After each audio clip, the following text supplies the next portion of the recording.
Good evening, everyone. It is 5:30, so we're going to go ahead and get started. Thank you, everyone, for joining us. We have another packed house, which is nice to see so many people interested in our work. A few reminders before we get started. I just want to remind masks are a legal requirement. We need to have masks over face and mouth, nose and mouth, excuse me, for the duration of the meeting, whether you're in here or whether you're in the overflow space. Thank you. I want to just take a moment to invite you to stay till the end of the meeting. After our public comment, we often have a lot of people that leave. That's when we do our regular business, and then we have a superintendent report, which is where we talk about a lot of the current topics that are popular for public comment. So we welcome you to stay till the end of the meeting. For public comment, I just want to remind everyone, let's keep it civil and respectful. We're all here for the kids. So no cheering, no booing. We want to make sure everyone's comfortable at the podium. Lastly, I just want to put it out there. We can't have disruptions in the meeting. Okay, this is a place of business. I am prepared to take a recess if we need to reset the room, and then we will adjourn the meeting if disruptions continue. So thank you in advance for your cooperation. I'm going to turn it over to Dr. Snell. Yeah, I'd just like to welcome everybody to our board meeting this evening, whether you're remotely via Zoom or in person. I appreciate you would come and spend some time with us. Just again, we've had successful meetings over the last several months, and certainly board meetings have been in the media across the nation. And so we appreciate everyone's cooperation in advance. People have important information to share with us. And so by following the guidelines and listening when people are publicly commenting, we're all able to hear each other. And so again, in advance, thank you for your cooperation, and turn it back to you, Dr. Sproul. Our first item on the agenda is special recognitions. I'm going to turn this over to Dr. Snell and I think Kathy to honor our Employee Excellence Awards. Yeah, Kathy Everidge is actually going to read the nominees and the awards tonight, and then we're going to deliver those awards to their sites in the week after the meeting. So looking forward to connecting with them.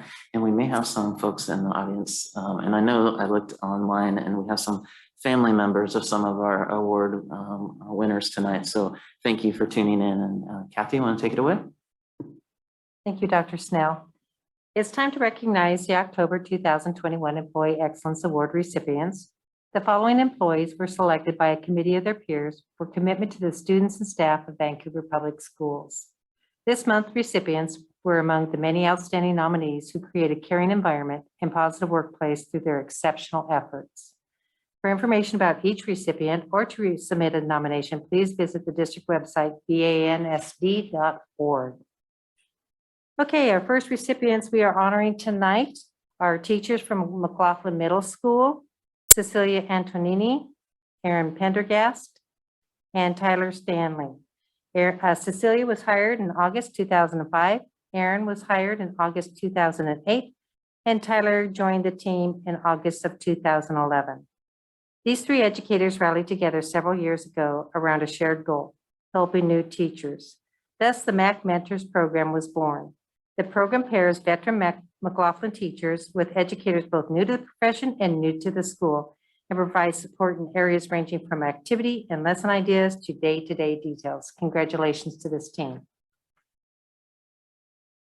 Next, I'd like to recognize Julie Graves. She was hired December 2017. She is a paraeducator at Skyview High School. For the past 3 years, Julie has coached Skyview's unified sports team, bringing together students with and without intellectual disabilities. During the pandemic, she has rallied students to participate in virtual activities, meetings, and a reading club.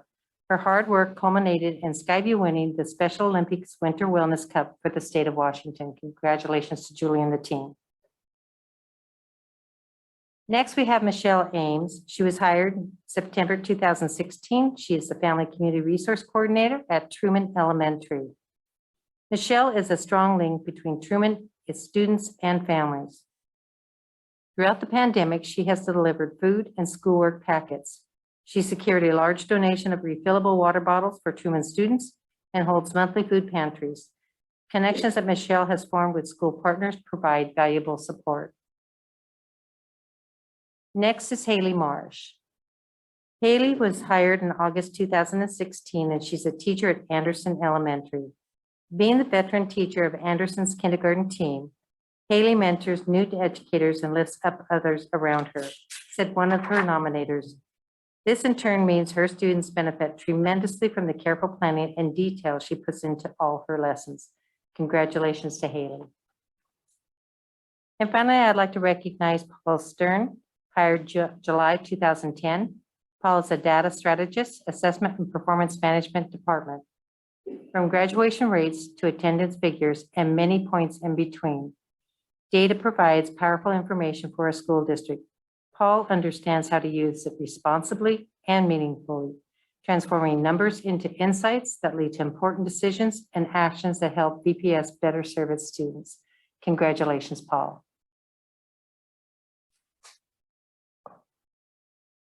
So those are our award winners. Could we give them all a round of applause?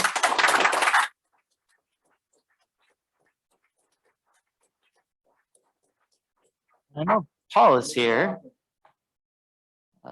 Thank you, sir. I know Paul is here. If you could give a wave, and I don't know if any of the other members are here tonight. If you are, could you wave for us? Just want to acknowledge you, Paul, and thanks everybody online too. These are awesome recognitions, and look forward to connecting with you at the building to give you your award. So thank you. Thank you, Kathy. Our next item on the agenda is our citizen comments. Citizen comments is the time in our meeting where the board and administrative staff like to hear comments from the public.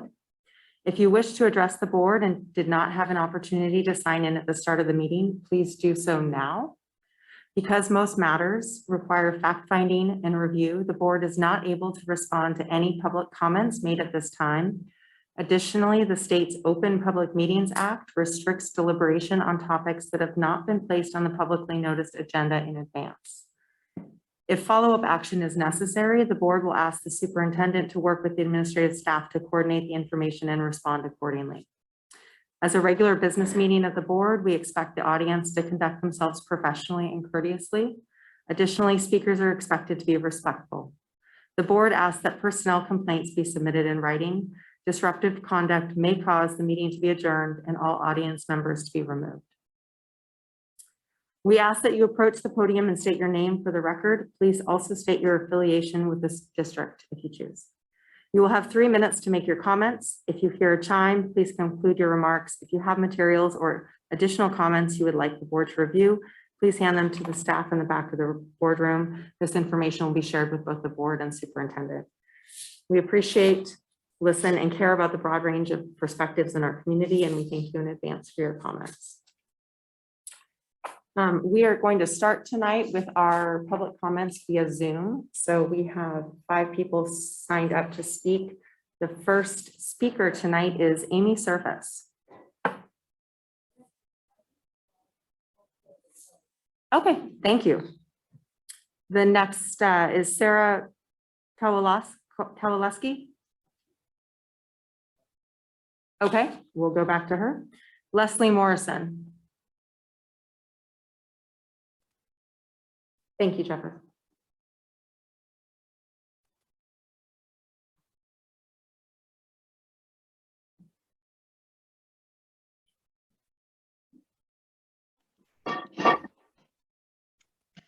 Members of the board and the cabinet, thank you for allowing me to address you this evening.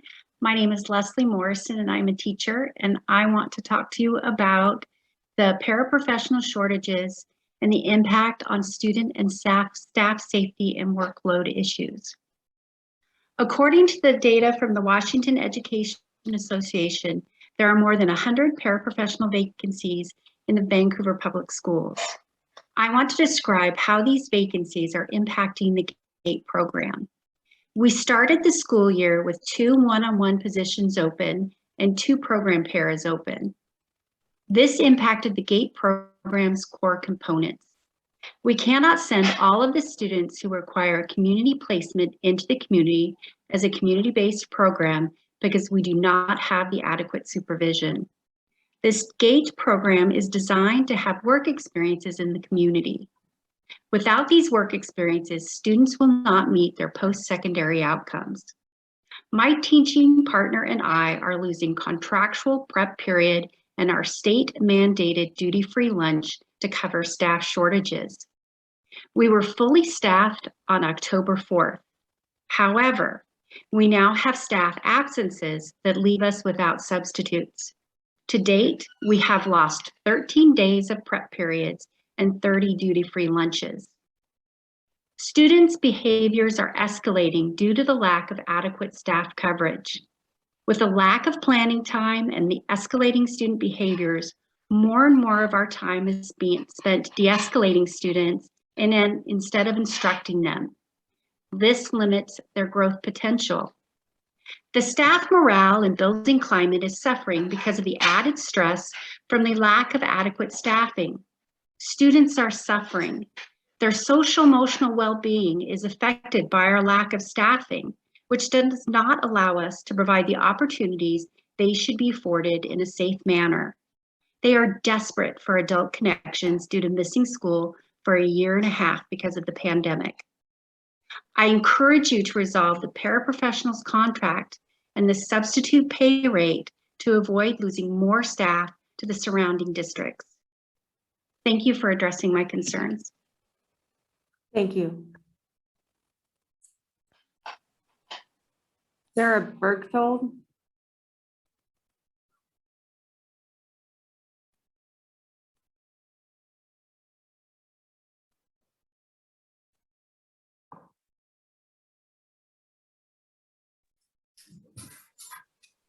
Hello, my name is Sarah Bergthold, and I am a special education teacher in the Vancouver Public School District.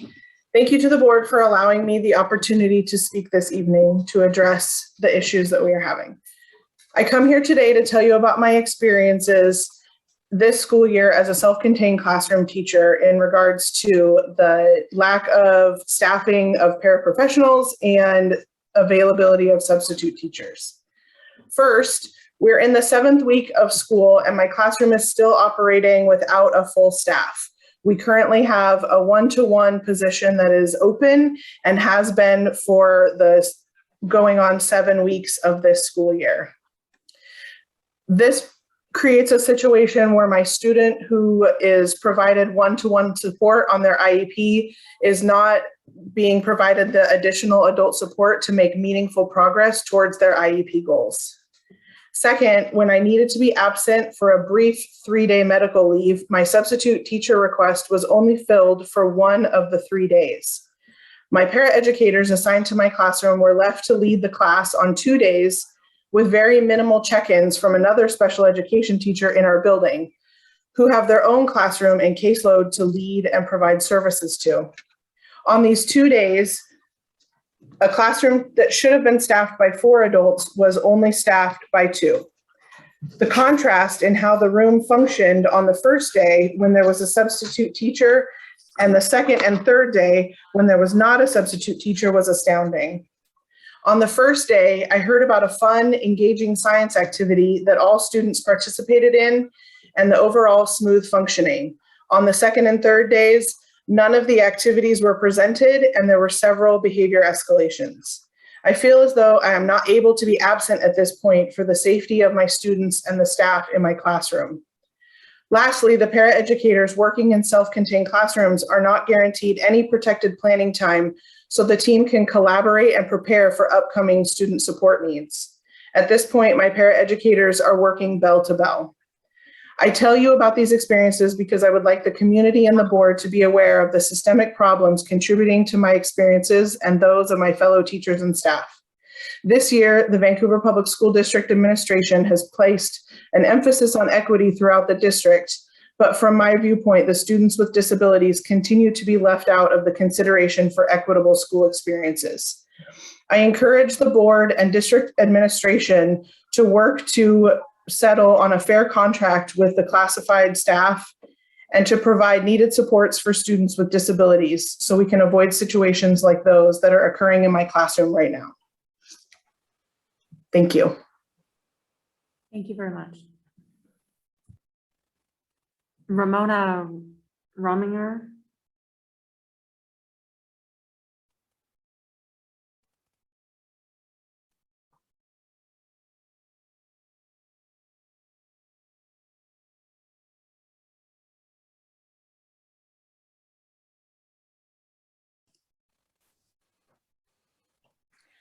Good afternoon, board members, Dr. Snell, and community members. My name is Mona Rominger, and I'm a high school transition skills teacher at Columbia River High School, and I've taught special education for Vancouver Public Schools for over 30 years.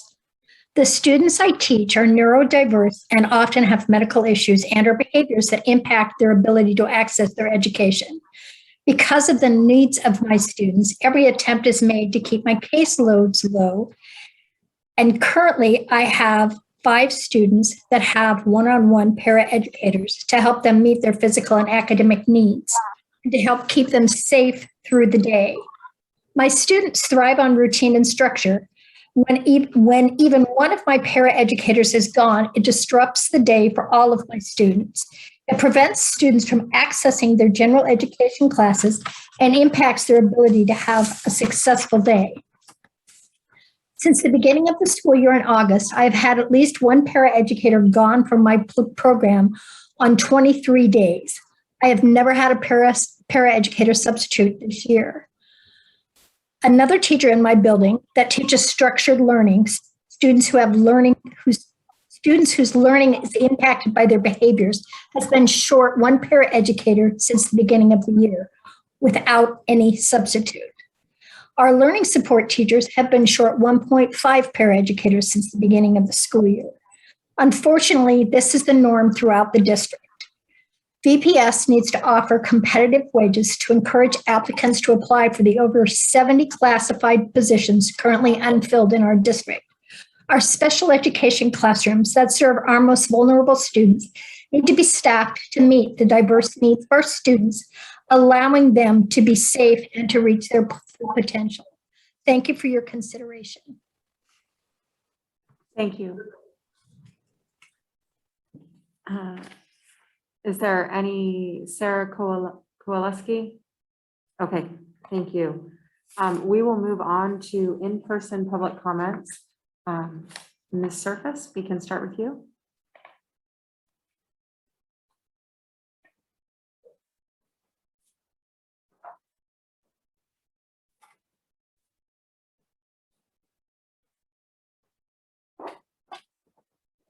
We could start out with some short jokes, but it's not the time or the place.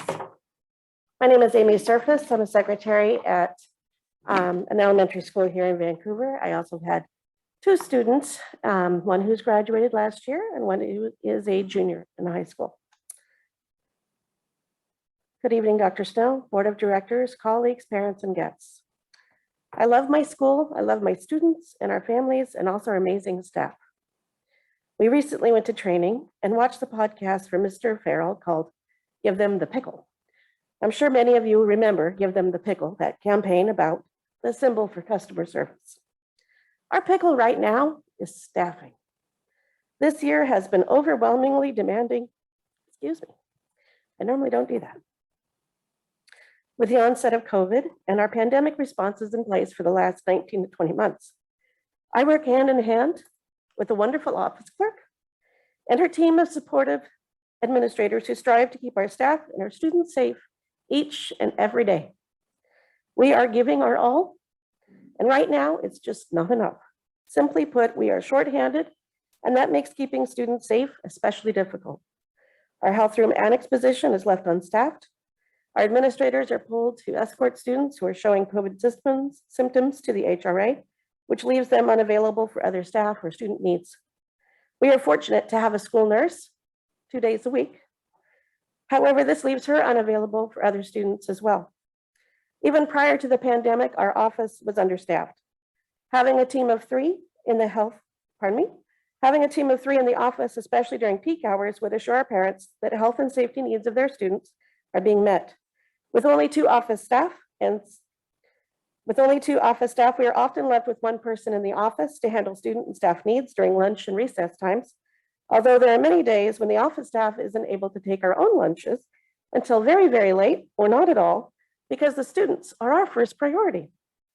In addition to students needing assistance in the HRA, our office manages injuries needing first aid attention, administrating medications and other student needs, all while managing visitors, parent phone calls, attendance, enrollment, withdrawals, fiscal responsibilities, building supplies, troubleshooting office machines, because everybody needs a Rizzo that works, and payroll and filing state mandated reports. And to be honest, I'm behind. My inbox is overflowing. This is not due to my inefficiencies, but because there's simply not enough time and not enough staff to meet the needs. I take pride in a job well done. Many of you know me and know that I don't like to leave things undone. The job being asked of us right now is simply impossible given the time frame and the staffing right now. I will, however, continue to prioritize the health and safety of our students, but without adequate staffing, the well-being is at risk. Please just give us the pickle. Thank you. Going forward, I'm going to be calling the next person up and then the following, so we can get people out of the overflow just to help move through logistics. So our first person is Rachel Whitney.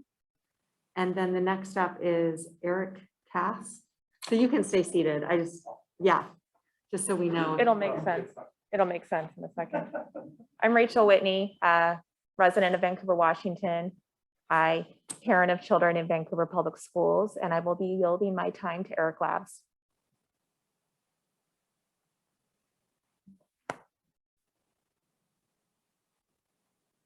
So you can state your name when you're ready and you'll have 6 minutes. Thank you.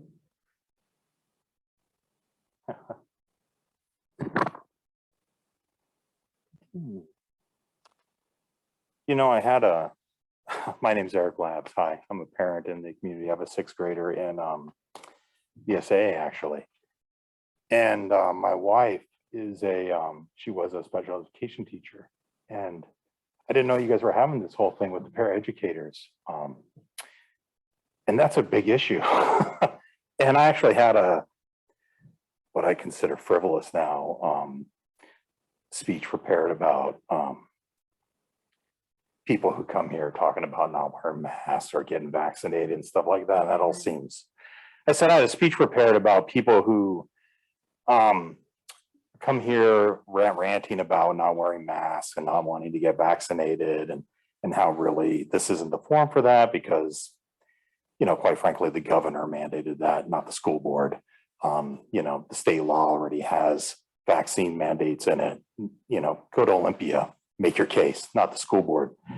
But it's not worth 6 minutes of your time when we have an issue about paraeducators here in front of the board. And my whole point was the board should be conducting the business of the day, not dealing with mask mandates and vaccinations and that sort of thing. So that's all I'm going to say. I'm going to say you guys should fix the issue with paraeducators and staffing levels because it's a huge issue for especially for special education teachers. My wife having been one, it was a huge issue for her when her paras were out or she was out, and they frequently had issues.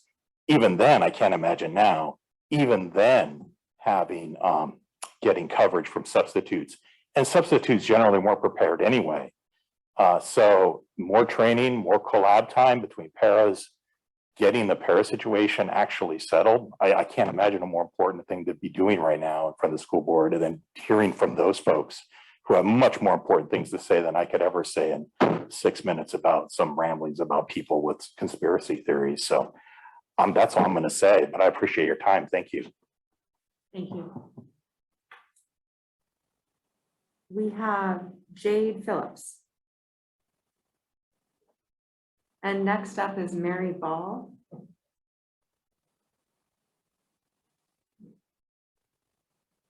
I'm Jade Phillips, and I'm opting my time to Chase Kirkpatrick, and I'm a student of Skyview. Okay.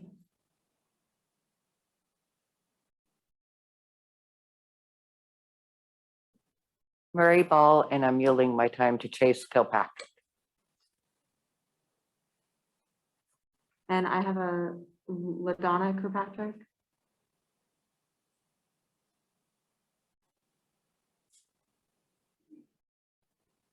Hi, I am LaDonna Kirkpatrick. I'm a parent of VPS, and I'm going to be yielding my time to my husband, Chase Kirkpatrick. Okay, thank you. Mr. Kirkpatrick, you have up to 12 minutes. Thank you. I'm Chase Kirkpatrick. I'm a parent of VPS students. I've been a Washington resident most of my life, and I've been a resident of Clark County since we moved here after a brief sojourn in Portland back in 2016. One of the major factors that drove us here was Oregon's approach to public education. We're not here to talk about Portland public schools or how they stack up against VPS. I just feel it's important to highlight this school district was an important reason for moving here.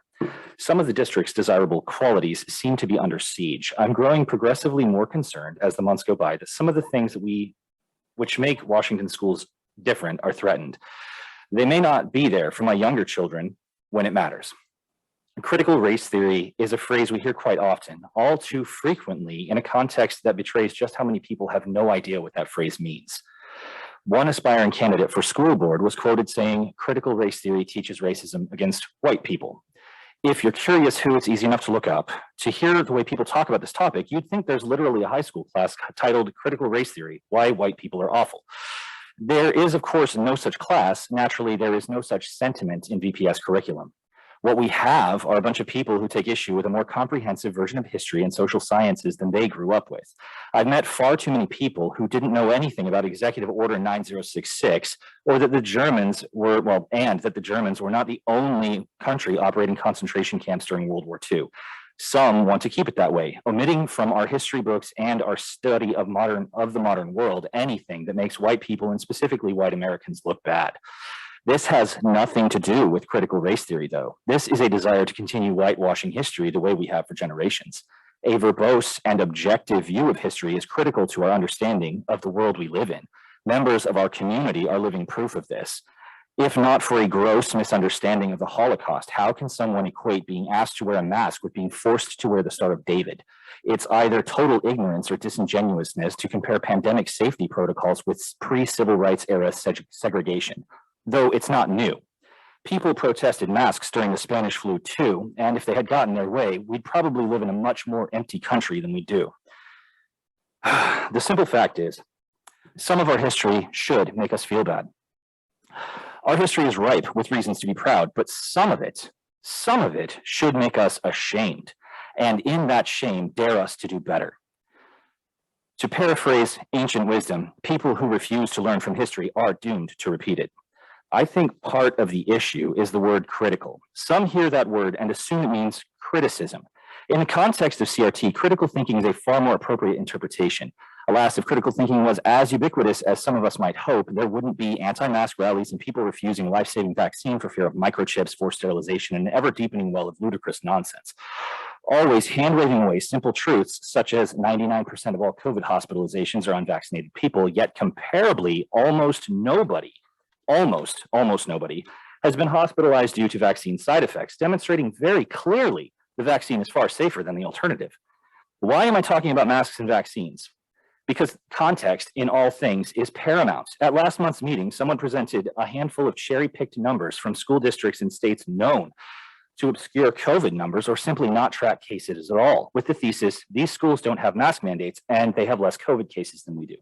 Of course, their numbers look fantastic. If you gloss over the fact those states generally have no idea how many of their citizens have COVID, then naturally you'd conclude they're doing better than us. They are not. We have to be honest about context. Ignoring it can lead to some extremely flawed conclusions, which brings us back. CRT isn't criticism of white people, as some seem to think. It's a way of evaluating how circumstances can lead to widely disparate outcomes. It's a way of looking at the judicial, legislative, social, and economic context surrounding those outcomes, acknowledging that the world is not fair, but most importantly, being honest about where it's deliberately unfair, then drawing the natural conclusion, perhaps there's something we can do about it. It's one thing to report incarceration rates, homeownership rates, and professional achievement distributed across varying demographics. Without the context of poverty, unequal application of the law, unequal access to public resources, it's easy to misunderstand that outcome disparity. This is where we get arguments like, I'm for equal opportunity, but not forced equal outcome. This position completely ignores the fact that some of us play the game using a completely different set of rules. When I was a young child, my parents did not have jobs that paid well.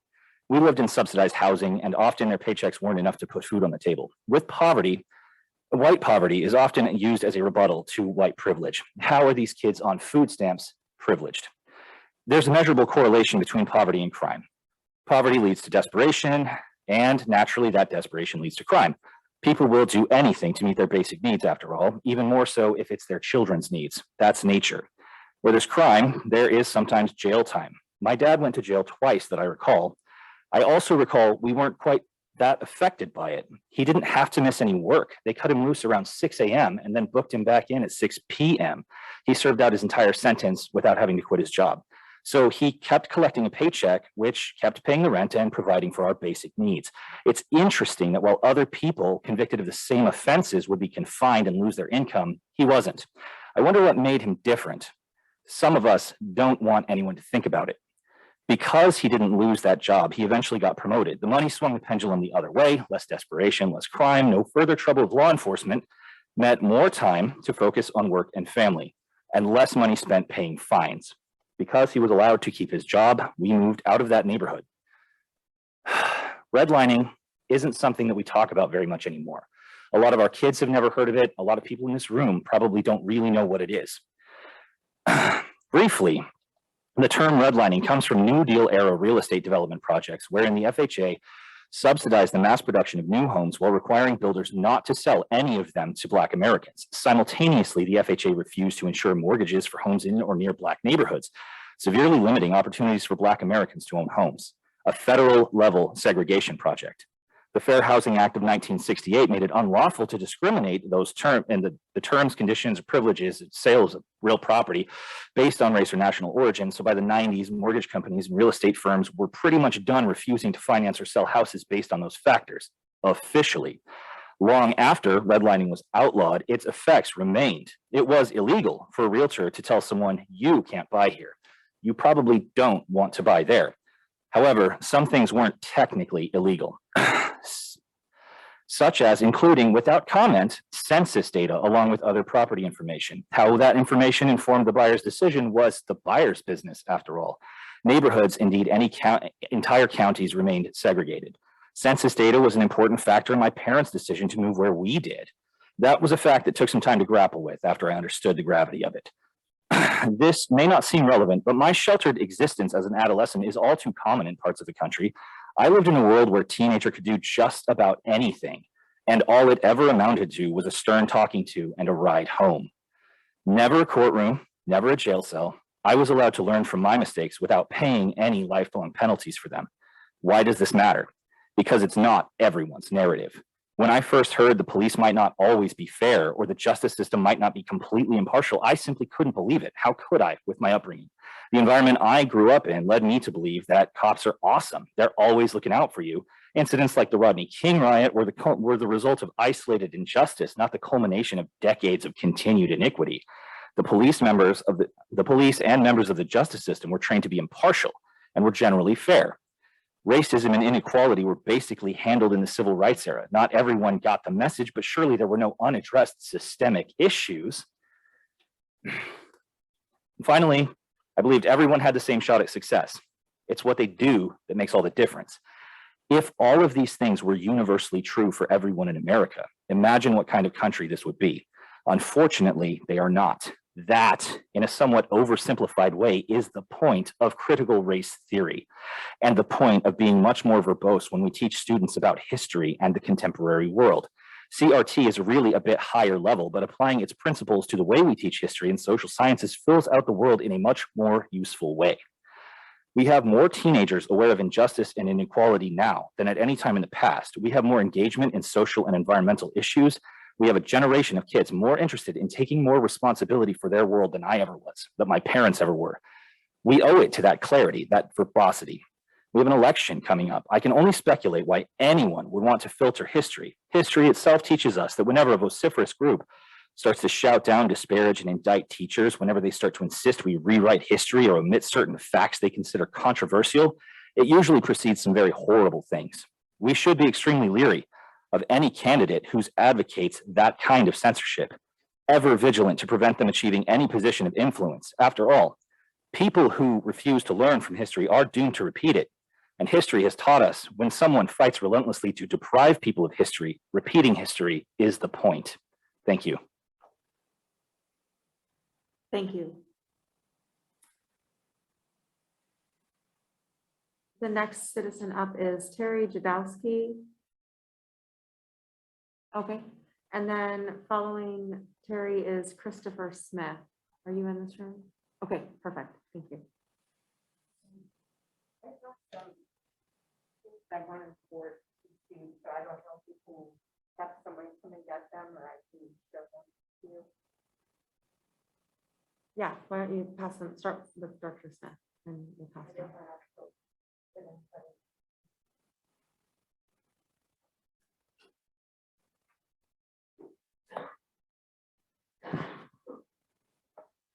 Good evening, members of the board. My name is Terry Sadowski, and I am a paraeducator at Hudson's Bay High School.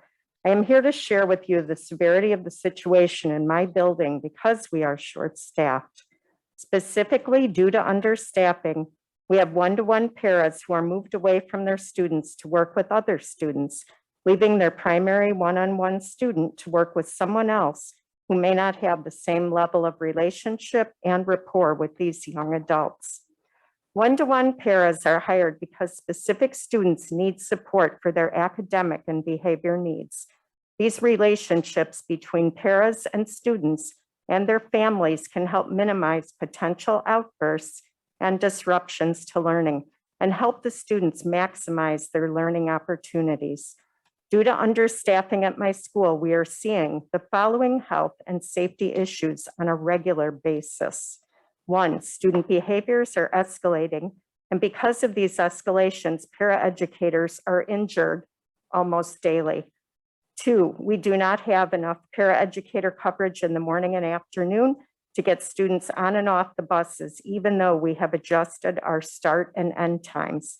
3, paraeducators do not have enough time to clean up and prepare for the students' return the next morning. 4, some one-on-one paraeducators are being used as program paras and not being allowed to work the majority of the time with the student they are attached to. Students in our program can have very serious behaviors. Their one-on-one staff are not given the time to know the triggers and signs of an escalation, so they cannot pass on that information to others when having to work with these same students. This can create a very dangerous situation for both staff and students. 5, due to understaffing, stress, and unbearable working conditions, 5 paraeducators in the SCC program have applied for work elsewhere. One of them accepted a new job yesterday. 2 more are leaving in December, which will leave us extremely understaffed. Many of our students come from poverty and food insecurity. The one-to-one relationship is the key to our students' success. Our students thrive when they have consistent routines, and they cannot be successful when this consistency is not present. We want our students to learn how to communicate and develop the life skills they will need once they leave the program we provide at Hudson's Bay High School. We want them to enjoy school and feel successful. Please, for the sake of our special education students, we need adequate staffing levels to make sure they receive the care and support they deserve. I am asking you to direct the district bargaining team to settle the contract with the VASP team so we can begin recruiting and keep great support staff in Thank you very VPS. Thank you.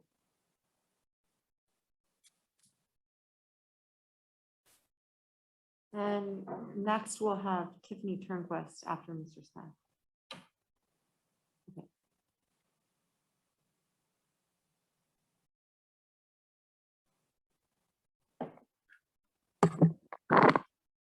Hi, my name's Christopher Smith, and I'm a paraeducator at Columbia River High School.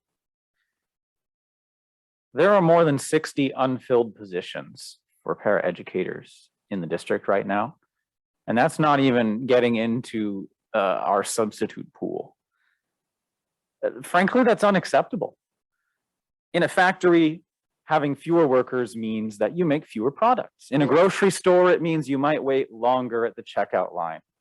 In the schools, what it means is that you are sacrificing the safety and the education of the students and the staff.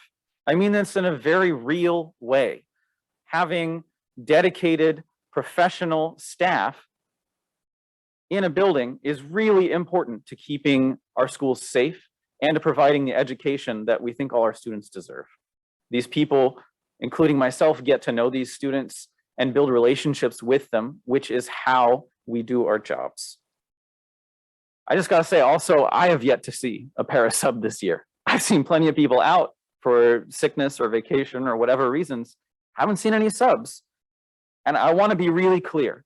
This is not a worker shortage. This is a pay shortage. There are people out there who can do this job and do it well, and they are not coming here because the pay being offered is not competitive. I do not think it's radical to say that we should be able to live in the communities that we serve. Pay here is not competitive. I moved here from Bellingham and I took a 20% pay cut to do that. It's a little pricier in Bellingham. It's not 20% pricier in Bellingham. And they look very carefully at their comparables. They're not paying above and beyond wildly what other districts are compared to their cost of living. The pay is not even close to competitive here. The bottom line is that your refusal to bargain in good faith is harming students and it is harming us. Here we sit in the Robert C. Bass Center for Educational Leadership. You may be in charge, but we are still waiting to see leadership. Thank you. Thank you. Tiffany, thank you.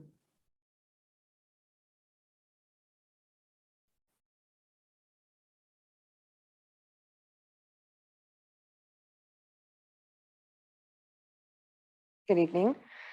My name is Tiffany Turnquist. I am a special program paraeducator for Vancouver Public Schools. I am also the parent of 3 former all graduated children from Vancouver Public Schools and the step parent of 3 children that are currently enrolled in Vancouver Public Schools. So I have a very large interest in how our staff are treated, how our children are taken care of. I could go on all night long building on stories that you guys have already heard, but I want to advocate for one of my students. I work a supported kindergarten classroom and they're adorable this year.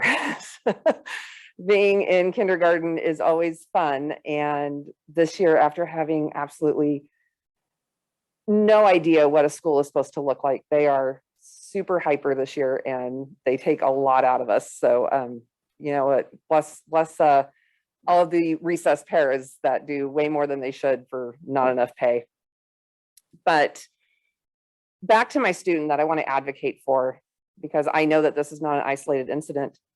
We have a health room annex, as is required. We have, according to information at our pre-duty day, we have a handful of people that are authorized and trained to be a part of that health room annex for when kids are in there. One of our students had a pretty runny nose and was going through some Kleenex. And so we called down to the office, as is protocol.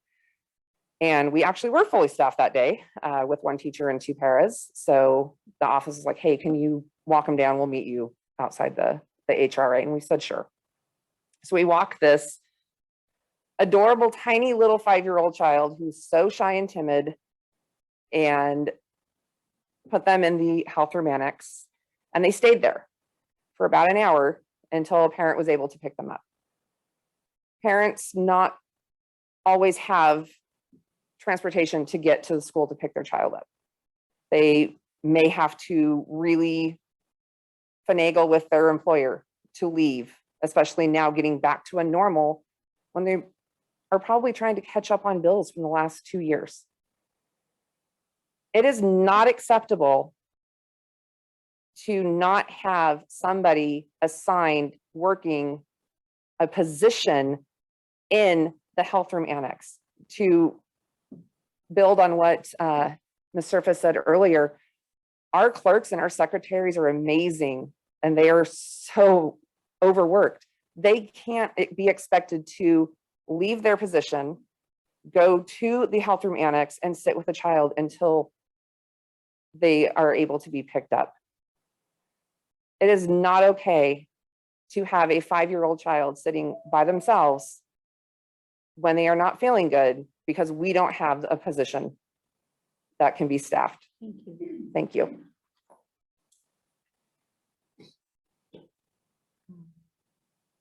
Galen Dewey.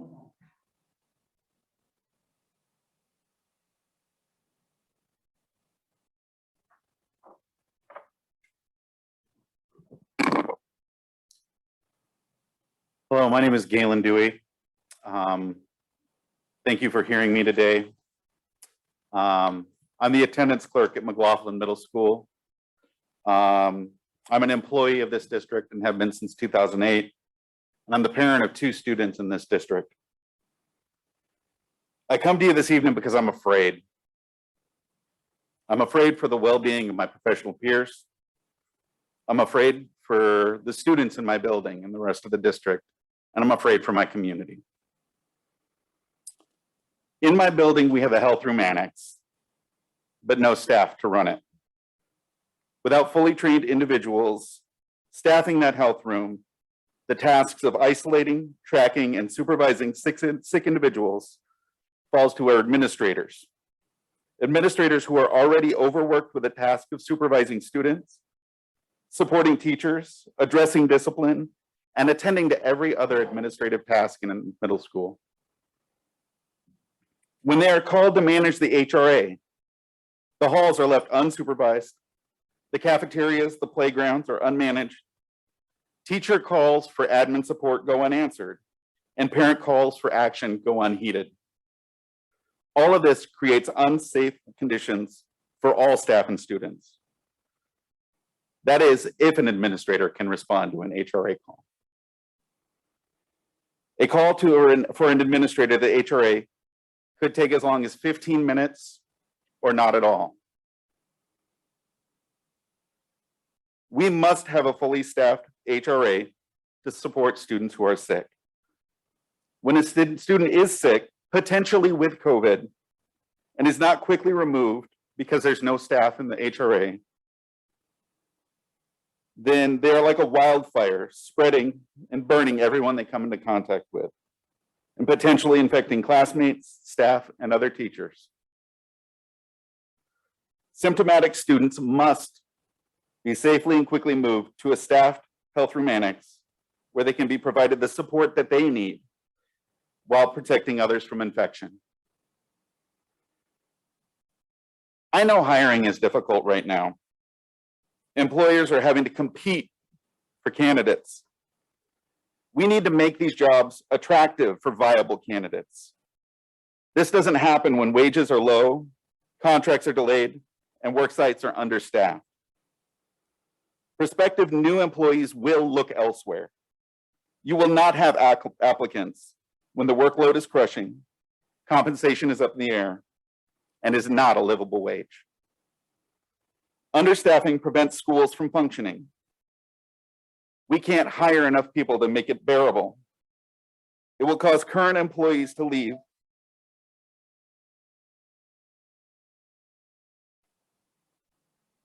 Thank you.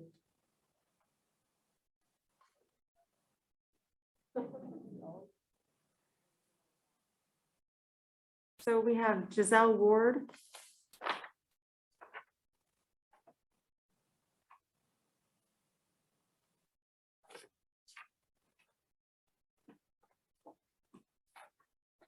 Good evening, Vancouver School District School Board. My name is Giselle Ward and I work at Fort Vancouver High School. I respectfully submit my comments to you as a paraeducator in a special ed classroom where I work as a one-on-one. In our classroom, we have 4 students which require one-on-one care from a paraeducator. However, this school year, the one-on-one positions for 2 of these students remains unfilled. Both of these students require very specific care and special training. One student is fed medicine through a tube in his stomach. He has to have his liquids thickened. And he must eat lunch by a certain time each day, or there will be dire consequences. In order to meet his needs, our classroom support staff member has to juggle the demands of her regular position, assisting other special ed students in the class. When this occurs, the other students do not receive the individual attention they need. We have been able to obtain 1 or 2 substitutes who began in mid-September, but they are brand new paraeducators and have not received any special training to meet the needs of our one-on-one students. I will illustrate here the dilemma we face every day as paras trying to cover multiple jobs while working as one-on-ones and classroom support. As you know, we regularly have and schedule fire drills, earthquake drills, and intruder drills, etc. Recently, one student who has multiple disabilities and is in a wheelchair permanently needed to use the restroom. As per our school rule, this student needs 2 one-on-ones to safely put her into a Hoyer lift for the restroom.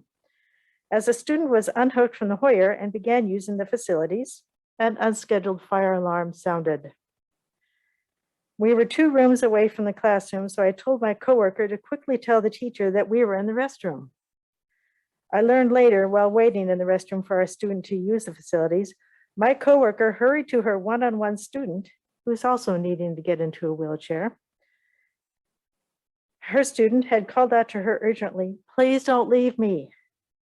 In the restroom, I was torn, waiting, because my own one-on-one has a history of panic attacks during fire drills. And I worried about his safety. Would he have another panic attack?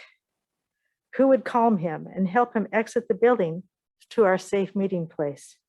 And who would help me with the student in the restroom to safely get her hooked back up onto the Hoyer? It felt a bit like Sophie's Choice, if you're familiar with that movie. I wanted to help both of those wonderful students get safely out of the building to a place of safety. And I couldn't be with my designated one-on-one because we were short-staffed. Even our subs cannot be there every day because each has been called away quite frequently to cover shortages in other classrooms at our school or transferred to another school to cover their short staffing needs. All right, I'll say in closing, I ask you to responsibly approve generous annual compensation increases to retain our valuable trained staff.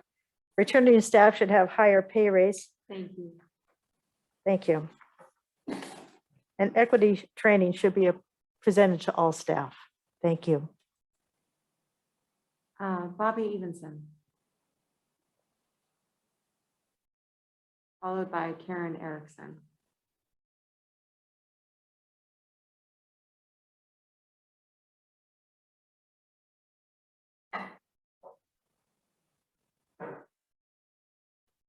My name is Bobby Evenson, and I'm yielding my time to Sally Snyder. Thank you.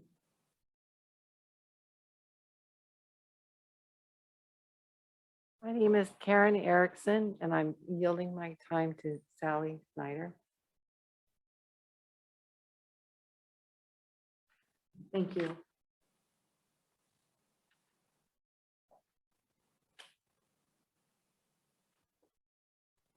For those of you who don't know, in June, July, August, and all past board meetings, those in attendance could clap and applaud in these public board meetings. But for some reason, our board president changed this last month and said clapping is no longer allowed. There has never been booing or disruptive behavior. They just want everyone to be compliant.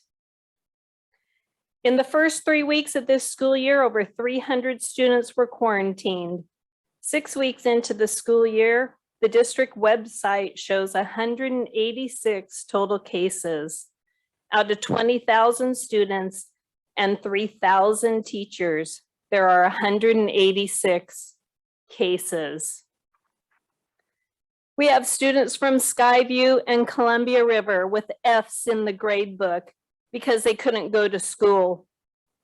We have students at Fort Vancouver High School with all unexcused absences because they couldn't go to school.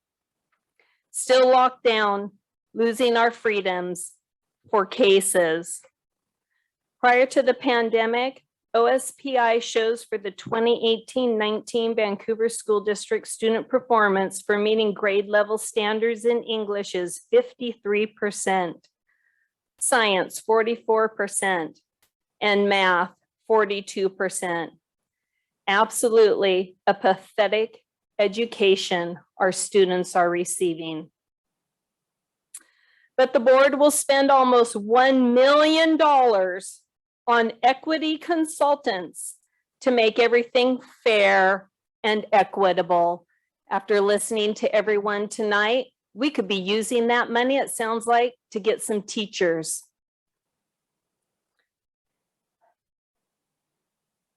In the last meeting of the board, it was on the agenda to approve funding for the Running Start program for 9th and 10th graders, but only at one VPS school. For those of you that don't know, the Running Start program at Clark College is only available to juniors and seniors, not 9th and 10th graders. And I know this because my son is a senior in the Running Start program. Kyle, our board president, brought up the fact that a year ago, she asked the district about making this equitable and fair and offering it to every 9th and 10th grader in the district. I also have a 10th grader. At the start of this school year, I asked my counselor if he could participate in the Running Start program, and I was told no. It's not available to 9th and 10th graders, yet now it sounds like it has been. The presenter at the meeting with Kyle said that it should be equitable for everyone, and then stated due to transportation challenges, it didn't work out to offer it this year. Well, there are transportation challenges this school year for all kids, and the district figured it out. They figured out how to double bus kids and get everyone home from school. It might be 5 o'clock at night while you wait for the second bus to come, but they figured it out. So instead of the board telling the administration to figure it out and make it fair and equitable for everyone, because they brought it up again a full year later, every single one of these board members voted to approve the Running Start program for only one VPS school. How is that equitable? How many more years will they vote to just keep doing the same old wrong thing? Are you upholding your oath of office for the position you were individually elected to? VPS Board Policy 1111, Oath of Office states, each director will support the Constitution of the United States and the state of Washington. Yet our school board members discriminate. RCW 28A320015 gives the board broad discretionary power to set policy, forcing 12, 15, 18-year-olds to get vaccinated, or you don't get to play basketball this school year. That is, unless you're coerced into doing 24 COVID tests. This is what you are teaching our youth.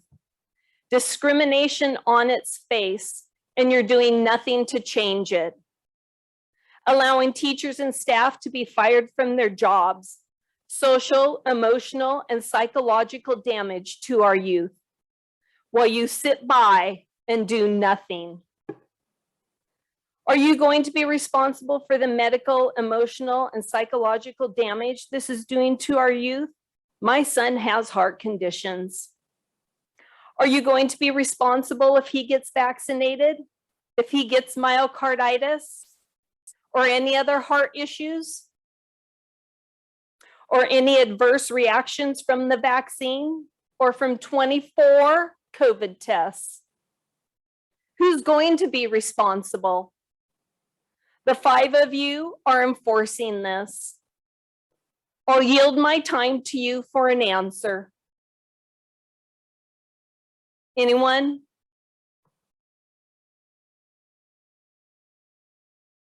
Will you please state your name for the record? You're joking me. My name's Sally Snyder. in the middle of my speech, you're going to ask me that question when I yield my time to you for an answer to my I question. apologize. I thought you were finished. No, I wasn't finished. I was yielding my time to you if you wanted to answer my question.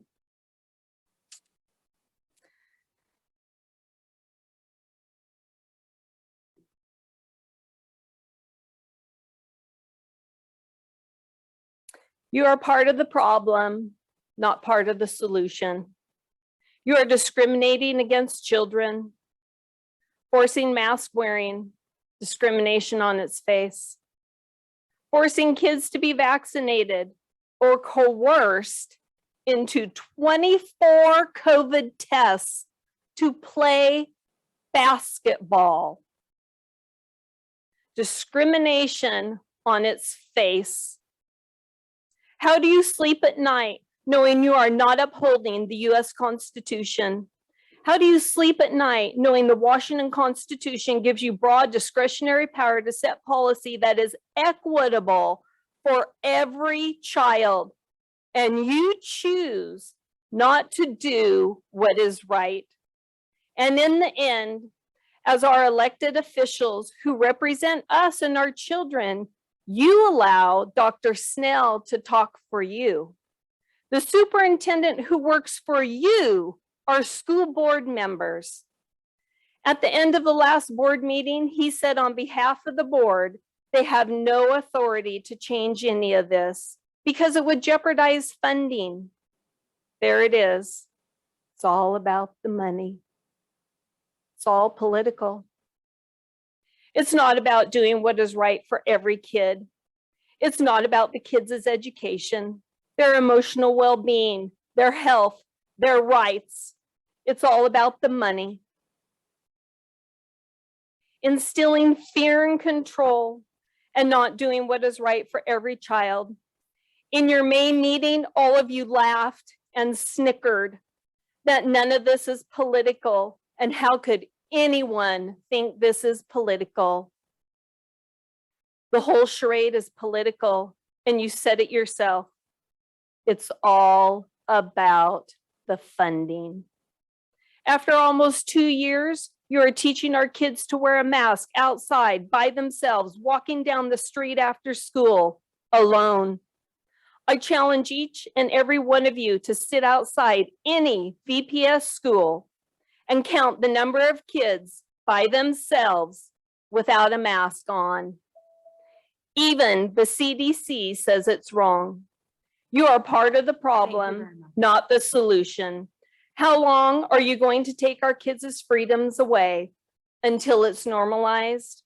RCW 28A 320015 gives the board broad discretion. Is Valerie Anderson, please?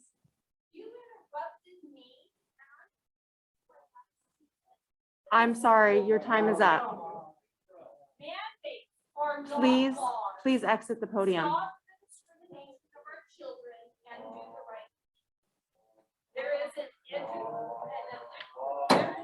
Okay, please, excuse me. We are going to have to recess. Please exit the podium. Okay. We will be taking a brief recess. Check, it says we're still in a practice session. Okay, looks like it started now. Thank you. Thank you, everyone. We will continue with our citizen comments. We have Ms. Anderson. That's correct. My name is Valerie Anderson. In light of the most recent threat to First Amendment rights by the DOJ, I'm wondering if you expected to see any of us here tonight. The unprecedented intimidation tactic by the Biden administration focused specifically on parents attending school board meetings certainly were a point of discussion at the town hall meeting we invited you to, but none of you attended. It was a sobering discussion and gave many of us pause to consider whether this battle for a free, public, and quality education for every child in the USA is worth it. That's what we're fighting for, the future of public schools in America. We have other options to educate our children, and more of us are taking them. Perhaps you're not feeling it yet, but you will. Those of us with juniors and seniors in high school are willing to put up with whatever it takes to shove them across the finish line with any semblance of normalcy. But many of those starting out on their educational journey want nothing to do with the public schools. And for so many who were left to sink or swim last year, congratulations, they are now swimming on their own and no longer need you. So thank you. Have you ever watched video clips of politicians giving impressive speeches that are supposedly scorching their opponents? Have you ever noticed nothing ever changes? Nothing ever gets done. All they ever do is talk. Since I've been coming to school board meetings, I've heard parents give passionate and heartfelt speeches about their children being exposed to pornography on school-issued devices, children not being allowed to eat while they're at school for up to 8 hours, children's medical exemptions for masks with 504 plans, not being allowed to access their education, children being made to feel less than because of the color of their skin. And as with our politicians on the national level, I've yet to hear how this board intends to respond to any of these concerns. Are these meetings as worthless as those congressional hearings? If they are, and simply attempting to tell you why we are unhappy about the direction you are heading with the public office for which you serve for our good is threatening enough to land us on the FBI domestic terrorism watch list, and eventually we will stop talking. We will no longer allow you to educate our children. The public school system will eventually fail, and America will never be the same. Listen, observe, learn, adapt, grow, act, or we will stop talking and you will be obsolete. And here's the quiet part out loud to say tonight, these teachers, they need more help. They need more help. And you spent $1 million on consultants, $1 million wasted on consultants when you could have hired more help. You're wasting money and wasting time. And you could have hired more teachers to help these teachers. Please get them help. Thank you.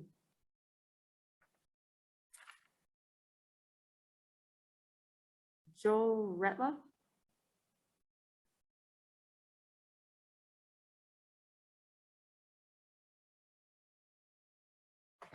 Hello, my name is Joel. I'm a parent.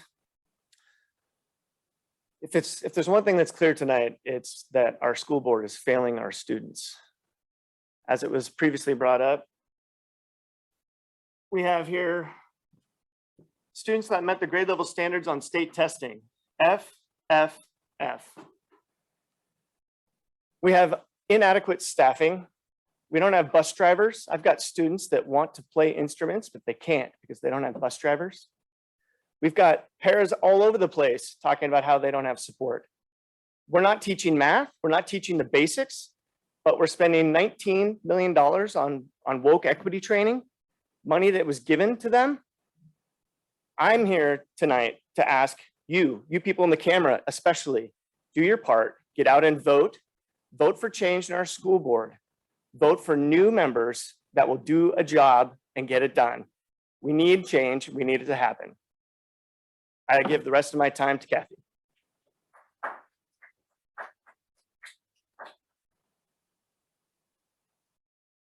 Hi. My name is Kathy Carr. I have 2 grandchildren in this school district. And over the past few meetings that we've had in the last couple months, we talked a lot about masks and testing for COVID and vaccines. And there's a lot of facts that we talked about on masks. A lot of parents brought different views in about based on facts. And based on facts, masks don't work. The burden of proof that masks work is on you. Show us proof. And I've asked that before, show us proof. As I move into what I want to talk about tonight, I want you to keep something in mind. If you're adventurous enough to get off the corporate media, whether it's newspaper, television, and search beyond that, you'll find that nothing's ever deleted. emails, text messages, phone conversations that you've had. Nothing's ever deleted. So everything can be proven. Somebody mentioned today that if we forget history or don't know our history, we're doomed to repeat it. Which leads into something that's live and active today, the Nuremberg Code.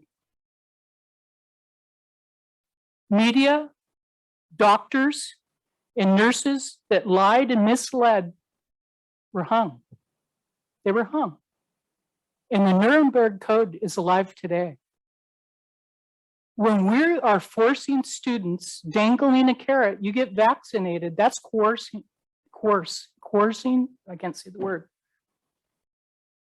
The Nuremberg Code outlaws forced medical procedures, including testing, experimental procedures.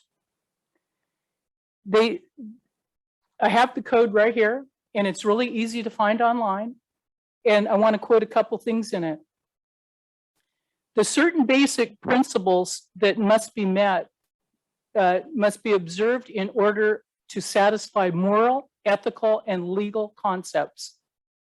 And it's 1 through 10, but I'm just going to quote a couple out of 3 of them. Number 1, the voluntary consent is absolutely necessary. You have to have legal capacity to give consent, the ability to exercise free power of choice without any intervention of any element of force, fraud, deceit, duress, overreaching of other ulterior form or constraint or coercion, and should have significant knowledge and comprehension of the elements of the subject matter.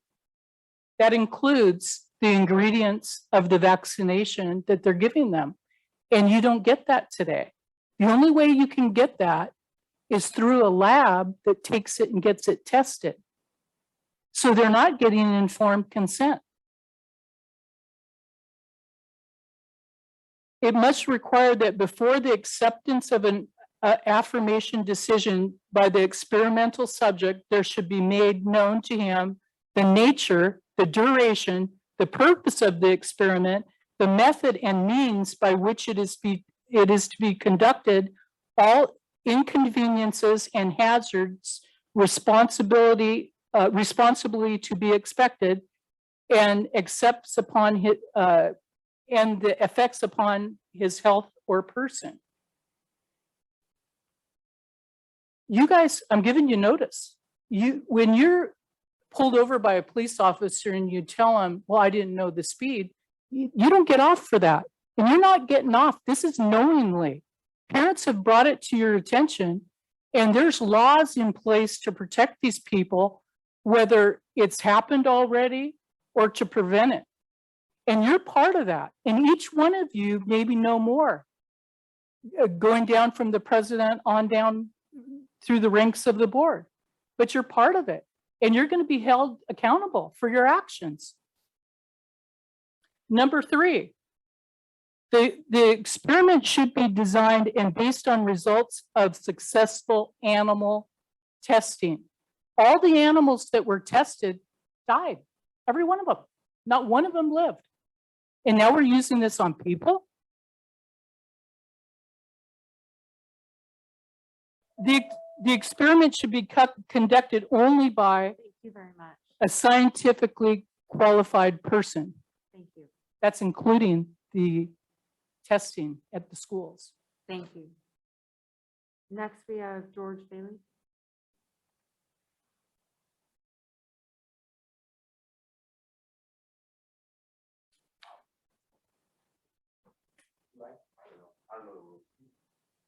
Gary Smith, Vancouver. I'm signed up to talk, but I'm yielding to George. Hello, I'm George Bailey, and I'm running for Vancouver School Board Director against Wendy Smith. And I didn't plan anything. I had no intention of speaking tonight until I saw that trailer out in the parking lot, and that appalls me. That totally appalls me. Then to find out those are from pre-COVID, and we're looking at equity and sex education and spending all this money. Why don't we teach our kids how to read, how to write, how to understand 1776 history, not the pre-American history that they're trying to force our children? And yes, equity is racist. I'm the one that said that when I was debating Wendy Smith. And I talked to a friend of mine just retired as a superintendent of school. He said, George, it is racist.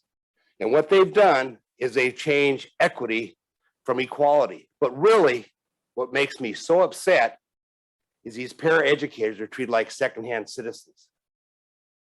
And I come from a corporate background, and every single one of you are liable for federal violation of not allowing your teachers to have a lunch break. Walmart got sued, FedEx got sued, all the major corporations. Why do you think Walgreens has a break for their pharmacist? So you've been called on notice for the other things. You're called on notice for this as well. And you may have your legal counsel look into and advise you about it. But it's just amazing. The paraeducators see our children from the very beginning of school to the very end. My daughter teaches in Eugene. She teaches autistic children. I don't know how you do it. Just teach a normal child is tough enough. We do Sunday school, and just the way the kids run back and forth, I don't know how the para educators do it with these special needs kids. They must have a special heart for training our children. And there was another thing that came out, $1 million for equity. That was before, that was in 2020, when everybody said, oh, no critical race theory, we're not going to teach it, no way. Wendy even said, I can assure you we're not teaching critical race theory. That's true. They changed the name. Nothing's changed except the name. Now it's equity.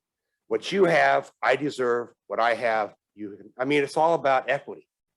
We stopped, my generation worked tirelessly to stop racism through Martin Luther King, through Malcolm X, through Wyatt's. My dad was down at Watts riots in the 60s, preventing all the horrible catastrophe. Now we're starting it all over again. That is hard on my heart. I hate it. And so Vancouver School got $62.5 million to spend as they see fit. Nearly 20 million, 19 million went to equity. So that $20 million that could have been spent on getting good paraeducators is being spent on equity. Hopefully this money isn't spent yet. We get a new school board, we take a vote. Every board meeting I've been to is totally 100% against it, but they move forward with it. And that's $20 million. And then you want to talk equity?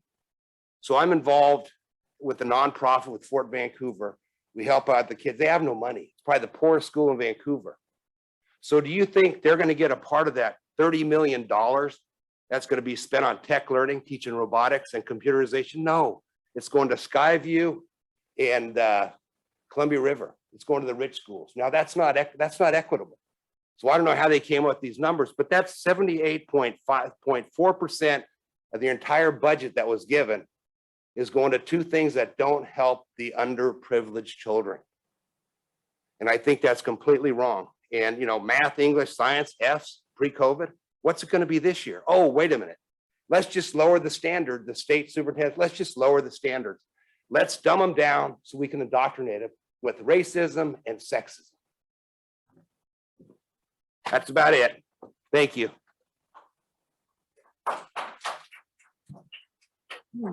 Lastly, we have David Franke.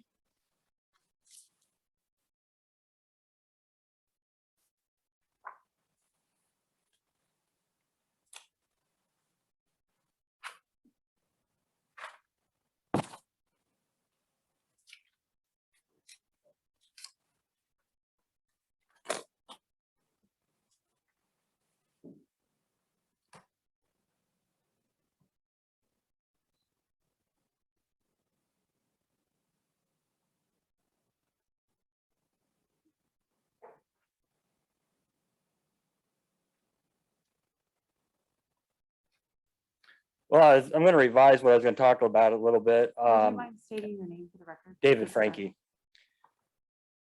I hear a lot of, I still will advocate parents, pull your kids out, homeschool them. There's plenty of resources available.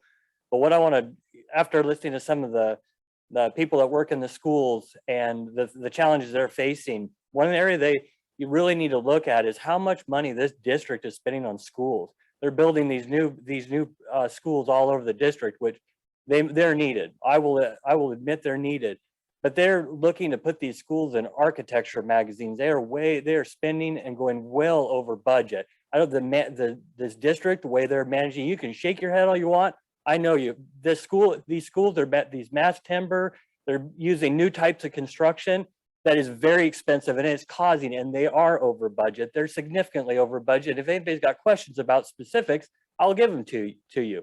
They're an extreme form of construction, and where they could be hiring new people, they could be helping increase wages. Instead, they're spending the money on these new they consider them sustainable schools, but they cost tens of millions of dollars more than they should have.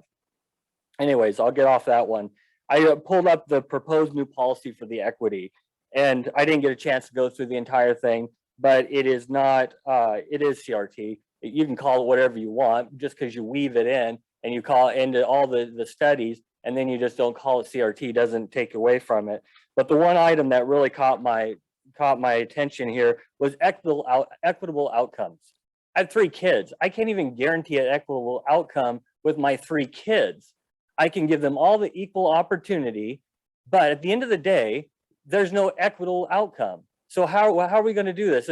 As George had mentioned, we're just lower the standards so that all of a sudden now we're just lower the standards, so the kids that could do better, we'll just bring them right down. Instead of teaching kids the hope of this country and the advantages we have in this country and the things that they can produce in this country, instead we're just going to teach down to them and tell them what a horrible country this is, and create a history that is cherry picking. Now I'm going to move on to my masks, because I see these young kids wearing masks around here at the schools, and it's truly sad. A recent study in Louisville found that they did not help. They're a risk.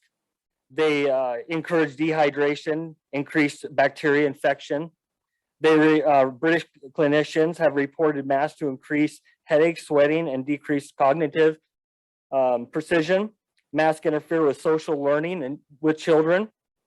April 6, 2020, the World Health Organization, wide use of masks for healthy people, there was no current evidence to support it. They recommend do not wear a mask. That's from Dr. Mike Ryan. Thank you very much.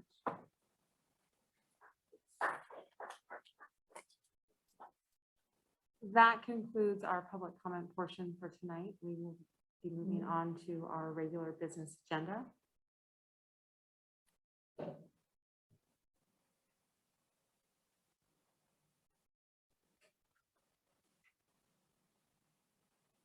So our first item is the approval of minutes. This is for special board meeting March 23rd, special board meeting March 24th, special board meeting April 13th, special board meeting April 20th, and special board meeting July 13th. Do I have a motion? I'll make the motion. Thank you. I'll second. Thank you. We'll go for a vote. Director Zavala? Approve. Director Decker? Approve. Director Barrows? Approve. Director Smith? Approve. And I also approve. Our next item is the consent agenda, both the instructional, administrative support services and fiscal services. Do I have a motion? I'll motion.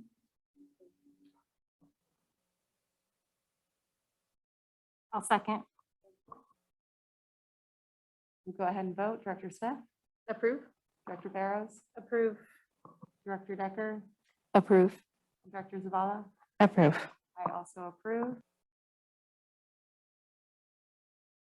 Our next items on the agenda under regular business. I'm going to turn this over to you, Dr. Snell. It's a first reading. Yeah, we have 2 policies. Just for audience information, these come to the board first for a first reading where they're publicly displayed in the agenda so that patrons can see the rationale behind the change in the policy. And then we bring those back to a board meeting agenda following. So these are looking at the November board meeting. The first is A first reading around policy 2108, which is the Learning Assistance Program. It's under the 2000 series of instruction. The second policy is a recommendation to conduct a first reading to adopt new policy 5515, workforce secondary traumatic stress in the 5000 series personnel. This policy is a direct result of new legislation that was passed in 2021, SBH 1363, and our response to that is this new policy.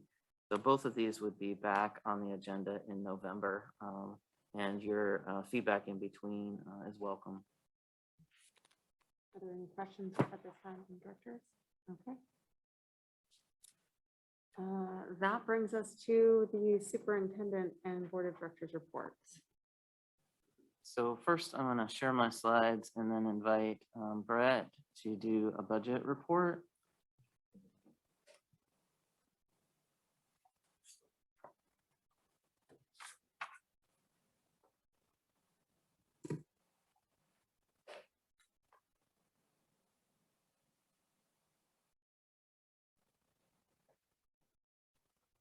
Thank you, Dr. Snell. Just real briefly, just hit a couple highlights. Our enrollment did slightly improve in October compared to our September numbers, which allowed our year-to-date projections, which is what's ultimately the driver of our funding, to come up a little bit. We're still about 1,000 students down from what we budgeted in the traditional school programs. And then the Heights campus is about 600 higher than what we budgeted. So the net there about 400 students short, equates to about $4.5 million of state revenue. Again, we only have a couple of the 10 months that will ultimately drive the final funding, but those are our best projections based on those two snapshots. Happy to entertain any questions or we can move on. Thank you.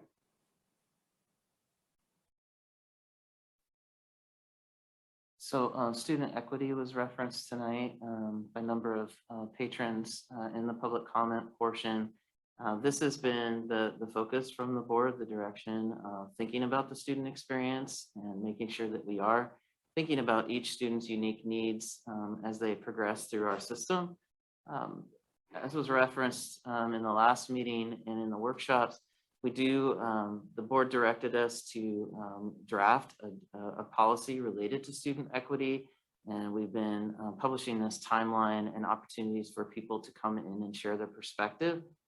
And so the next Monday is the community listening post from 6 to 7 p.m. And so that is an opportunity for patrons to weigh in on the draft policy. As it was referenced, this is posted on the website, so constituents have a time to review it. And then in the listening post, there'll be an opportunity to hear a presentation about that and then also provide feedback.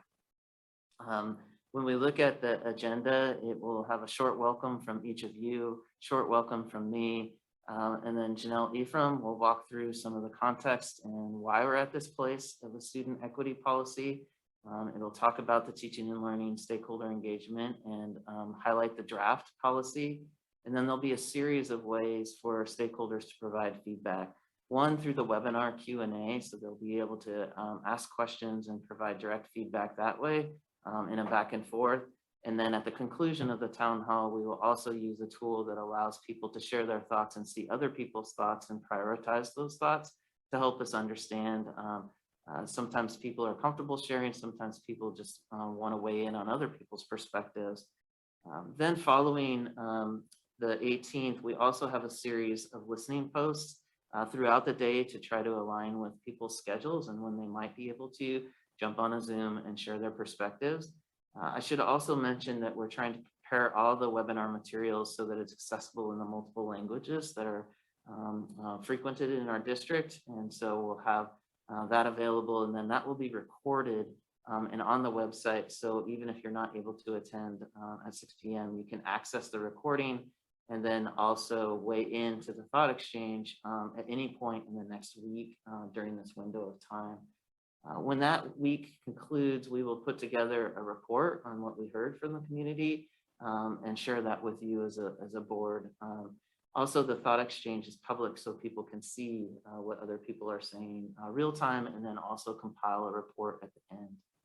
So we're looking forward to the opportunity to connect with people. These kinds of town hall experiences are important. And so we're encouraging people to log in and participate if they're so inclined. The last section of my report is related to the pandemic. Good news is that our rates have plateaued and are slowly dropping. We're at in the mid 400 level now, and hospitalization rates and death rates have also been improving, not just in Clark County, but across the state. So we're grateful for that. We want and hope that that trend continues. As was referenced earlier in public comment, we do have a dashboard that keeps all of the case information accessible to the public by district and then by school as well. And it's separated out by students and staff. It also has information about school transmissions. And so anytime we have cases, we investigate close contacts. We try to determine where the case originated. And to date, we have 3 cases that could be linked to school transmissions. We also just want to highlight for people that that dashboard is updated weekly. And you can also look back historically to last year's dashboard.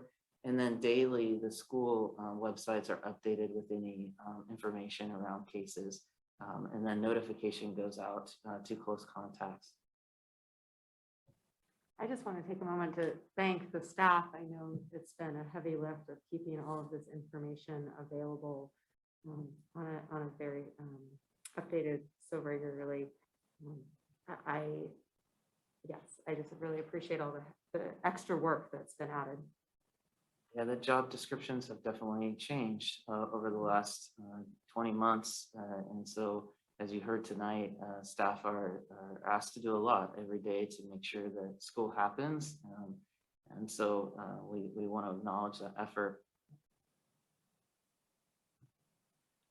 Flowcharts, this is if you've ever had a student that's been a close contact, and you might be familiar with this, unfortunately. It's quite a process to try to identify each situation and understand if there's a potential quarantine or not. This was just updated last week. We've been trying to share our data at the state level to acknowledge that we're doing a lot of work with close contacts, and we want to continue to do that if it's going to help keep kids safe. But also, as referenced earlier, the number of cases compared to the number of students that we have in the school days, we're wondering and hoping perhaps that these could be relaxed at some level if the data warrants that. So we're working with Clark County Public Health and the Department of Health on that, both locally and at the state level. Finally, just a couple of acknowledgements. We heard from our classified staff today, and their work is tremendous, and we appreciate the varied roles that they have in our district and how they perform them so well. Also, October is National Principals Month. Principals are really trying to hold communities together as we have staffing challenges and we have quarantine and close contacts and polarized views of what we should be doing in public education, and they become kind of a center point for a lot of these. And we're very grateful for our principals and the work that they do every day. And so I just want to acknowledge them. It is the National Month of the Principals. So if you're so inclined and would like to send a message of appreciation to your principal, I know that they would greatly welcome it. And then finally, the vaccination requirement imposed by the state for school employees is rapidly approaching October 18th. So we have been working, Kathy and her team with HR and our union partners on trying to support each staff member in meeting that requirement at whatever level that they can. There are several pathways to meet the requirement, either through religious exemption, medical exemption, or through vaccination. And so when this requirement came to be in August, it was obviously a great concern and challenge, given the staffing shortages that we already have, to think about another requirement that might limit the number of staff that we have available to us was pretty daunting. I just want to acknowledge our staff, each and every one of them, in working towards this requirement. understanding that people have different perspectives about the requirement. But we're happy to report that that the majority of our staff have complied with that, and we don't see a drastic change of or interruption of services. That being said, as was pointed out tonight, every day, if we have staff that are not at work, that compounds positions that are already posted and not filled. And so despite our recruiting efforts, and that's across different sectors, not just classroom paras, but other roles in the district, we're seeing a real challenge in getting staff here. And I know, I don't want to, we're not alone in that. So I acknowledge that the private sector is having to deal with this as well, and other entities, that we want more staff and qualified staff. And when we get substitutes, the training is challenging as well, because each one has a unique role and they're uniquely positioned to serve the district. And so it's daunting every day.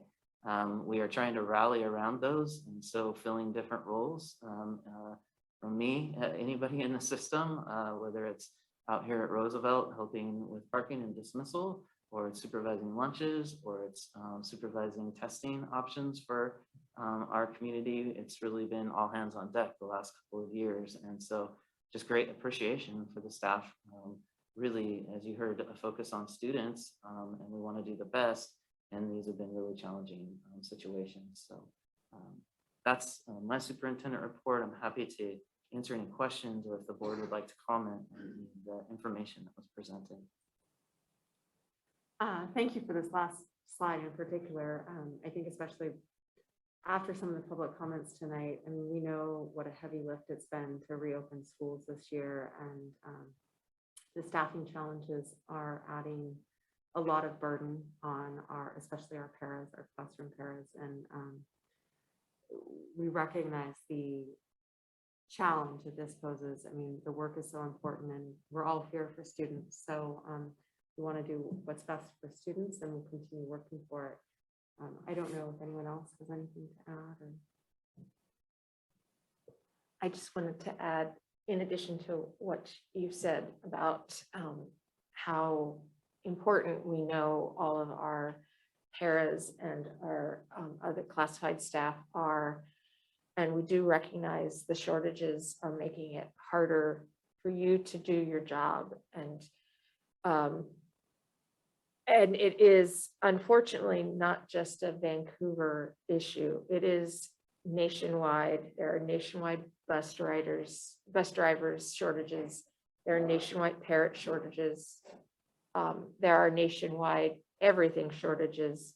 And as a matter of fact, my daughter teaches all the way across the country, and they are having to do double bus routes as well, and are having trouble filling all of their positions.